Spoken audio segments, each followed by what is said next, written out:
Good evening. Thanks for joining us at 11. I'm George Mallet. Once again tonight, Michiana being rocked by severe weather. Our First Alert meteorology team said this could happen. It has.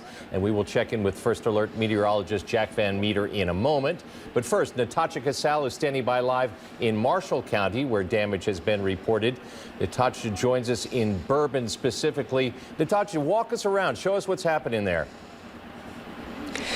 George, as you can see behind me, there are some crews actively assessing some of the damage that's out here. And I've also been talking to some residents who have been just walking around wanting to check on family and friends and make sure everyone's okay. But I want to point you to some of the damage that's here. We see there's a giant shed, or I can believe is a garage, just completely collapsed onto the floor.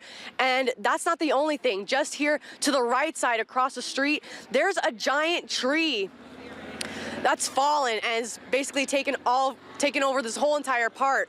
But this is not the only damage and debris that's happened due to the severe weather. We're going to take you to some video from earlier on US 30 where a semi-truck had knocked over due to very high winds. And at this time, there's very limited information, but I can tell you that I did see Bremen Police, Indiana State Police, along with EMS at the scene.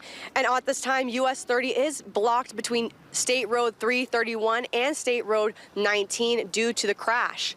And back in Bourbon, Indiana, after walking around, we can just see that there's basically no power. There's dozens of power lines on the floor, and there's been a lot of damage due to a lot of homes and businesses here.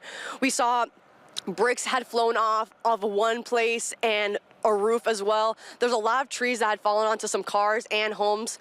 But I spoke to one man who shares why everyone's out in the community, making sure everyone's okay for what he calls a small town community.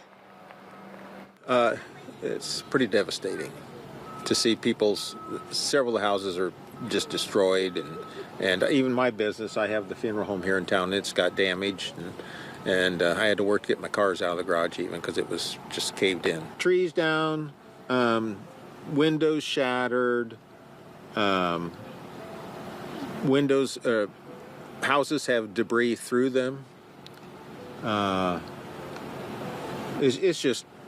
It's heart-wrenching for a small town. It's just, that's what small towns do. We're a small town with a big heart. That's our motto. Small town, big heart. And everybody steps out to help everybody else. That's just what we do. Like Terry said, small town, big heart, and a lot of residents are just wanting to make sure that their families and friends are okay. And once again, I'm going to point you to this side because actually as you can see, the crews are actually looking into this building right now as we speak, assessing more damage from what it seems like more debris from the storm. As of right now, we don't know what it's looking like with the power situation, but if we were to turn off this light, it would be pitch black. But as of right now, that's why I can tell you here in Bourbon, Indiana. For now, Natasha Casal, 16 News Now. All right, Natasha Casal for us tonight live on the scene. Thanks, Natasha.